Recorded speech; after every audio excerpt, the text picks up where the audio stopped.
Hi everyone, it's Carmen. Lisa has asked me to do a little chat with you on the psychology of running.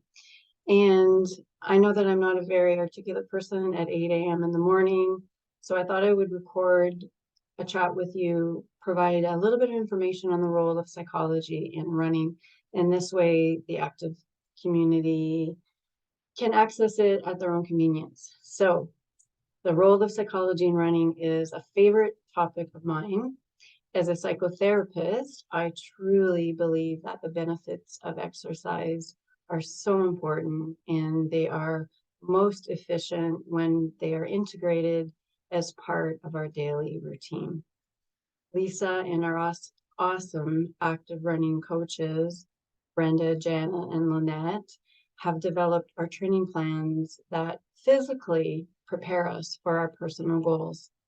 Our clinic educationals cover so many important topics, such as strength training, nutrition, stretching, rolling, proper apparel, shoes, and so many other important topics.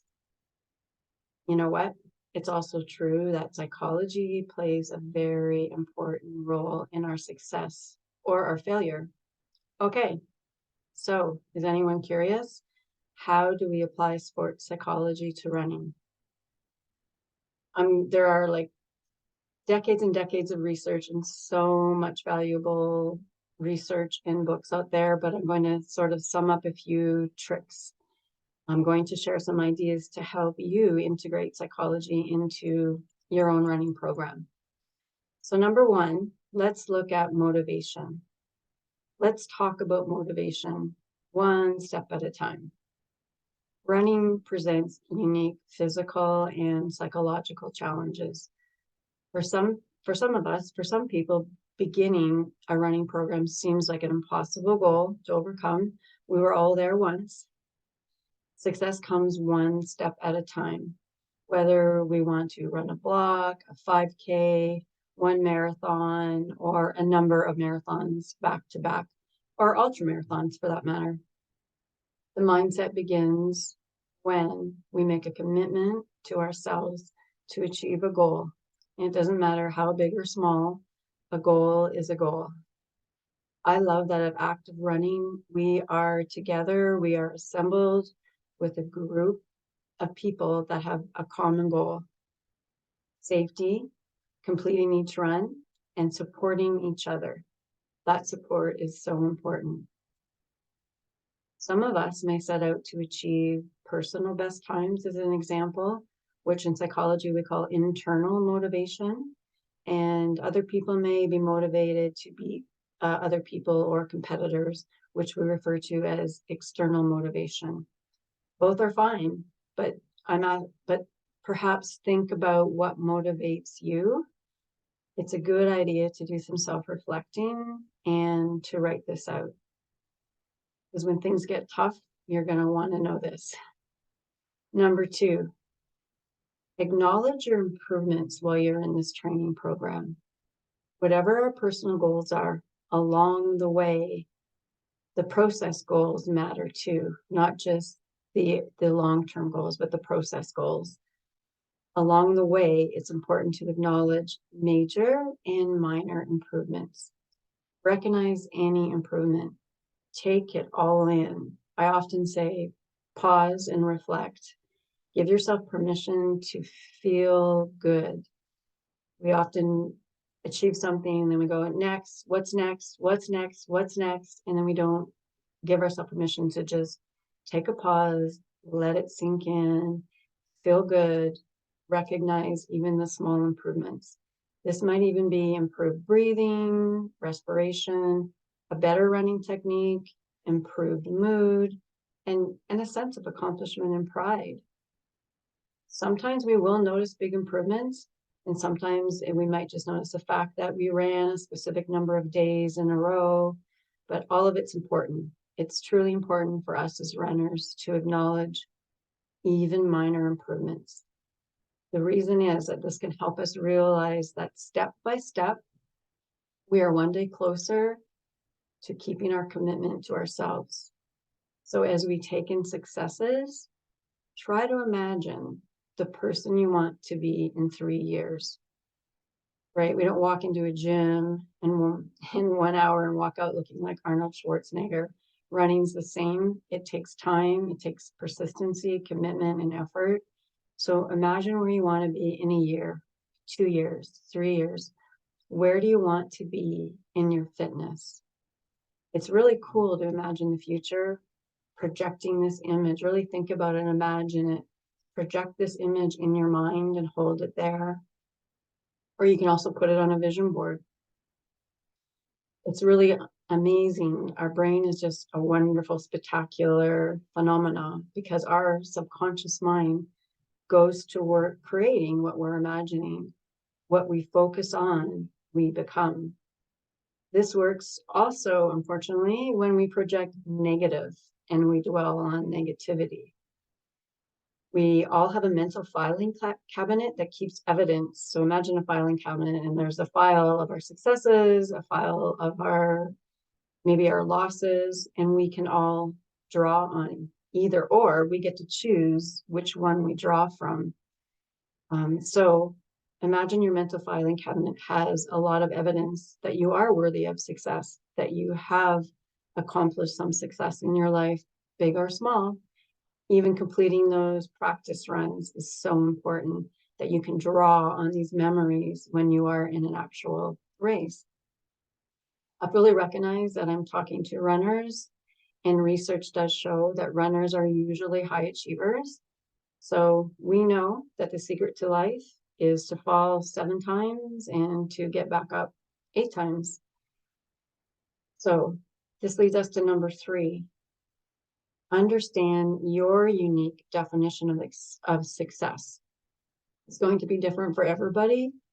It's also important to understand that success has different definitions for people and can even differ for the same person from day to day, right? Depending on the day. If, for example, you're not feeling well, you might set out to do your long run. You might not complete as many kilometers as you wanted. This happened to me. Yet you still can add to a goal. Success for that day may have shifted from, a kilometer goal to a completion goal. I did the run. I got off the couch. I wasn't feeling good. I still did the run. But when we get caught up on absolutes, it's either X amount of kilometers or nothing. This doesn't allow room for learning. It doesn't allow room for growing through the training process. The training process is the practice, is what is so important. What is your vision for your success? What is your vision for your fitness?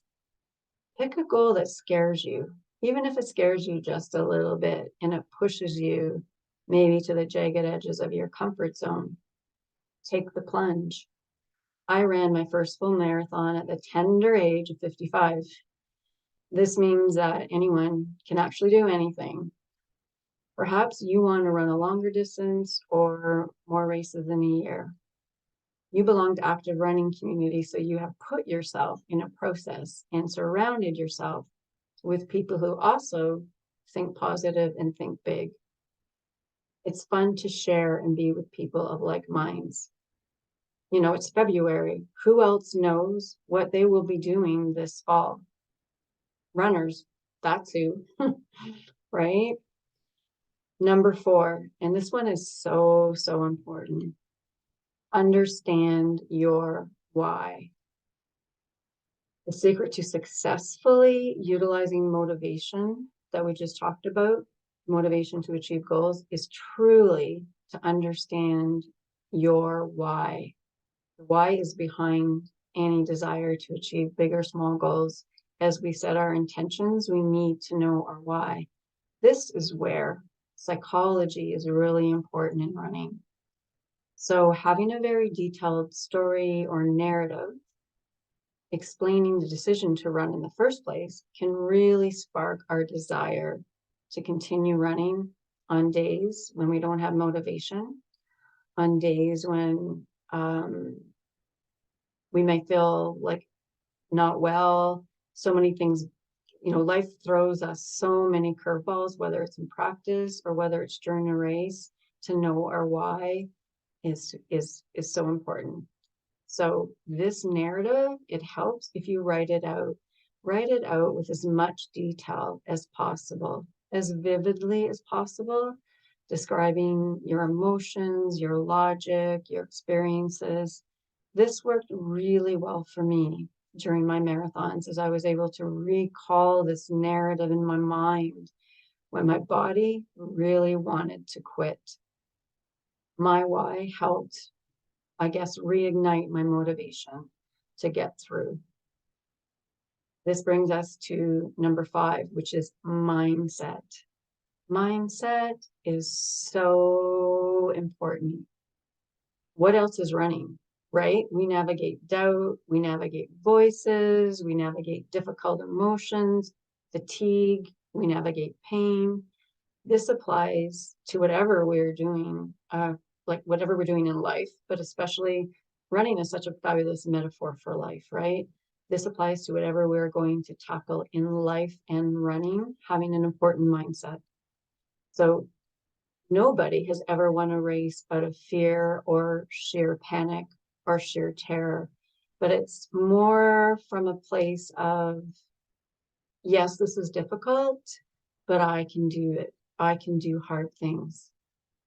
There's so many scientific research, scientific studies that prove that we perform better when fear is not present. Fear and faith cannot exist at the same time. There's so I'm thinking of all the research, the parenting research supports this. Like, fear always tends to backfire. So if you know what, if being tough on yourself worked, it would have worked by now. Our inner critic does have a purpose, but our inner critic is often too loud, and we can be our worst critic. And the reason being is our mind is biologically wired to be overprotective. So this happens all the time. It's why in the middle of a practice run, maybe your brain starts to say, hey, I can't do this. This happens with all psychological challenges. So the antidote is to give your brain something positive to focus on, right? Something positive rather than that negative, which is the negativity bias our brain automatically goes to. This takes practice. Runners should focus on creating a positive mindset and changing negative thoughts into positive statements. In psychology, we call this cognitive restructuring. It's a cognitive behavior technique, and training. It's about training our minds to have a positive statement as a go-to, and it will help runners develop, a better habit of seeing opportunities instead of problems. So an example of this might be, we might think, oh, it's too freaking cold out to run today. So we can turn that into, I will feel successful after I complete today's challenging run. So this simple shift in mindset will get us moving and help us move from our minds and into our bodies. It will take practice. It's not a wave a magic wand and it happens overnight. It takes 66 days to rewire those neurons, those pathways in our brain. So this is why it's so, so important to practice it in all the weeks leading up to our races. Practice having a positive mindset. There are decades of research in psychology and neuroscience proving that we cannot separate the body from the mind. I always say, where the mind goes, the body follows, right? So this is important for those of us who are regular contributors to the wine jar, right? But the fact that we can change this is wonderful news for runners, because it means that we do and we can have power over our thoughts and our bodies. We can shift our thinking, our beliefs, and our perspectives. This body-mind connection is so, so important. I suggest that you listen to your body when you're on your long practice runs, or even on Wednesdays when you're doing the hard hills or the hard runs, the repetitions. Sometimes our mind is going to want to pull the plug, right? As runners, we should also ditch the all or nothing mindset. We don't have to pull the plug. We don't. Lots of things happen during the course of a training, right? Sometimes we might miss a day in our program and think that maybe we should give up. But if this happens, remember the psychology behind this. Remember to be self-compassionate, be gentle with yourself, accept that if something in a day was not completed, you get to start all over again tomorrow. You get to begin again the next day. There are countless reasons. We are all human with 100 billion things on our plate. There's so many reasons why we might miss a training. We might have a family emergency. We might be tired. There's just so many things. So we should not let one bad day stop us from going on. Practice recalling the narrative that we talked about, your why, because this is a reminder of why you made the commitment in the first place. Another reason why our why is so important. I love that running provides us with an opportunity to learn, an opportunity to strengthen our emotional intelligence. I mean, who else puts themselves in desperate situations like climbing Lee's Hill or Airport Hill in a blinding snowstorm, right? We do that. Number 6, I want to talk about habit formation. It's really important to examine the role that habit formation plays in achieving our running success. Habits will form with routines and pre-planning. So these behaviors become our non-negotiables, right? Similar to the way that we do daily things like brushing our teeth. Simple things that we don't even think about, they're just unconscious. We want to create this in our running rituals, routines as well. Simple things like, getting our gear ready the night before, having enough sleep, fueling properly and hydrating, and developing that strong mindset we're talking about right now can prime us to develop good habits that lead to success. So, for example, pre-planning training and runs will help improve, that anxiety we may feel about what do I need to do today? Those questions, knowing ahead of time, pre-planning, what do I need to do today, saves us psychological energy that we can use during our workouts, during our practice runs. So the suggestion is more than just knowing the route, knowing the kilometers, and maybe our targeted physiological zones. This has more to do with mentally preparing for the run, learning about obstacles and being, I would say, psychologically prepared to overcome these obstacles. Not that they can be predictable all the time, but if we practice this, it's about developing the habit of incorporating these skills into every training run.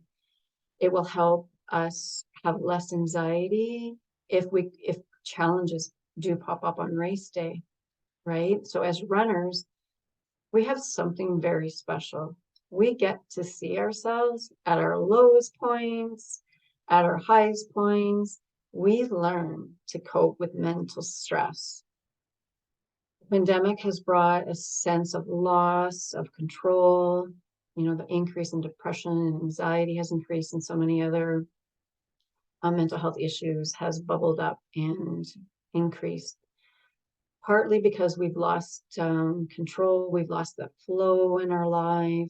When we lose control, we feel apathy or the sense that that control has been taken away.